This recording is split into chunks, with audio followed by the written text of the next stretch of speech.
Well, I just put 140 miles on this brand new Low Rider ST and I want to tell you all about it. Let's go.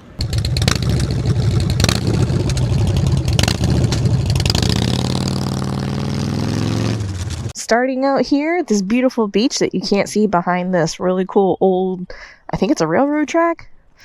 But yeah, about to hop on the bikes and take a 60-mile cruise up into the mountains, and I'm really excited to get into the meat and potatoes of this machine.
Put about 54 miles on this motorcycle so far, and the one thing I can absolutely tell you is the suspension is amazing. Compared to my Dyna, this thing rides like an absolute dream, and that's just a testament to the Softail lineup. We took a beautiful country road, but the roads were honestly destroyed, and this bike handled it like a dream. Seriously, I wasn't worried at all riding over all of those bumps and crevices. So we're obviously taking a ton of highway miles today. We're not necessarily going to be carving any corners in the canyons per se. We might, but I think the beauty of this motorcycle truly shines at the highway speeds, because it's just, the buffeting is non-existent. You still feel the wind. You have these fins, these cutouts in the fairing, and it like you feel it. It's not like when you're on a bigger bagger with a huge windscreen and you can't feel the wind at all. This is not like that. You still feel the wind, but you're able to slice through the highway with ease. So far, we have put 119 miles on this motorcycle, and into this journey, I don't even really think I can call this a review. I told you in my previous video, which if you haven't seen that one yet, it's this one right here. Go check that out, because that was my very first impressions of this bike.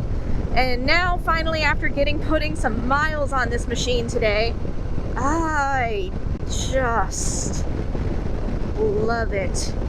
I said it in that video, and I'll say it again. This might be my favorite motorcycle Harley-Davidson has ever made. It is so well handling, so incredibly powerful, so sexy. And I think a lot of you guys are going to bring up the fact that it has asymmetrical bags. Personally, I don't notice it. I just don't notice it at all. You can kind of tell when you're riding with people and you know you're behind them, like, yeah, you can kind of see it, but other than that, the bags don't bother me whatsoever. The one thing I do dislike about the bags, unlike the Grand Touring bikes, is when you're sitting on the bike, you can reach back into your bag and grab stuff and then latch it shut, and it's good. These bags kind of open like a clamshell, and it makes it hard to reach back and close your bag. So I did have to have someone help me while I was sitting on the bike. I was on some pretty uneven terrain, and I didn't want to put the kickstand down, so I just held the bike upright, and I needed some help closing the bags again. But I asked you guys, my subscribers, I said, let's talk about some questions. I want to know your questions that you specifically have about this bike, especially coming from someone who has daily ridden a Harley-Davidson Dyna for years. So one of the main questions were, how does it compare to my Dyna? It's, other than like the physical rider triangle, it's not very comparable, because the bike is so powerful, so well balanced, and just the brakes are amazing, the suspension is amazing. It's a Softail, so it's so comfortable. and it really is just non-comparable. Look at that view. And you guys know I have a fairing on my Dyna. It's the Memphis Shades Road Warrior fairing, and it does a wonderful job. It really does. But this fairing is so amazing. And I even said that in my previous video. So you could ride forever on this bike. And the fairing on this is not too tall that it's going to completely block all wind flow. You can tell by all the dead bugs on my face. But it does an amazing job helping you just keep that stamina slicing through the highway. Overall, the ergonomics of this bike, like I said, those are pretty comparable to my Dyna. And dude, it's just comfortable. Like, I've gotten used to riding a big bagger with floorboards and all of that comfortable hoopla, but this thing, we put a little over 100 miles on it today. We did some pretty technical roads, some crazy switchbacks, and then we did some mile crushing highways, and I just felt comfortable the whole time. Even the seat is pretty comfortable. Obviously, I would love to put an aftermarket seat on this bike, but the stock seat that comes with it, I really do like it. It's got that like little fastback look to it and everything. And the torque, it just keeps going. And you guys know, I don't do bike reviews, truly, but if you are in the market looking for a new bike and you're thinking about either the Low Rider S or the Low Rider ST, or, I mean, honestly, any other motorcycle, this is a damn good bike. It doesn't have to be Harley-Davidson, but whew, this is lovely. They gave you ample room on the handlebars to do anything. I'm personally not a fan of the digital screen, like the digital cluster, but it is clean. It really does just clean up everything on the bike, and it's easy to switch through and see what you're doing. Now, if I had this bike, the first thing I would do is put a bar bag, like right up there. That would be clutch, and they give you so much room to do it. So I think probably the biggest thing to talk about with this motorcycle, because I have nothing else to say other than it's a great bike. It really is. That's my verdict. I obviously love Dynas, I love baggers, and this is like the perfect love child between the two. Let's talk price. I think standard out the door, this bike is right around $25,000. If you would have told me that, when I was 26 years old, I would have been like, what? I can't afford that for a motorcycle? What the hell? But now that I'm a rider, and I'm an avid rider, and I love all bikes, and seeing how much you get out the door for that price tag, like, absolutely, I would buy this thing in a heartbeat.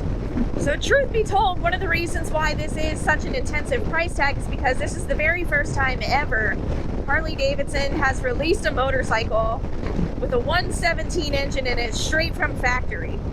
Usually you cannot get this motor off the dealership floor unless it's in a CVO. And after spending all day on it and obviously having previous experience with the Milwaukee 8 motor, like, I love it. The power is amazing. Oh, look at you! And look at you! You're so handsome! Hi, buddy! Oh, you're so handsome!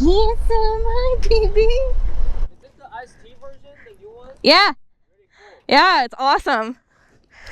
How's that feel? Like different? It's truly amazing. Like, if you've ridden the normal S, the new fairing is a game changer. Yeah, we just took it for about 150 miles today, so it was a good day. It's just called the ST, right? It's not like a rope lid or a strict lid. It's just ST. Yeah, it's the Low Rider ST, so it stands for Sport Touring because it's got the bags and the fairing. I think there's like a Low Rider S that doesn't have the Yep. fairing. Yeah, if you just take the fairing and the bags off, it's technically a Low Rider S. This one. How much? Yeah. Right around 25. 25. Yep, it's a damn good bike. It's the 117. So the Low Rider S comes standard 114. Yeah, so this is obviously a much. I had a Fat Boy. Like, I have a Fat Boy like 2021. Oh, nice. But I know it's a lot different. This one handles more. It's better. Dude, it's phenomenal. We took it up some really nice roads today, and I've really enjoyed my time on the bike. This one is is really like much powerful than the 104, right? Can you really feel that? Yeah, so I ride a 96 Dyna, and I also have an 18 Road Glide, and that's only a 107 cubic inch. So the 117, like you feel it. It's a lot of torque. You feel it, right? Yeah. Oh, I like your shirt. Thank you. Thank you.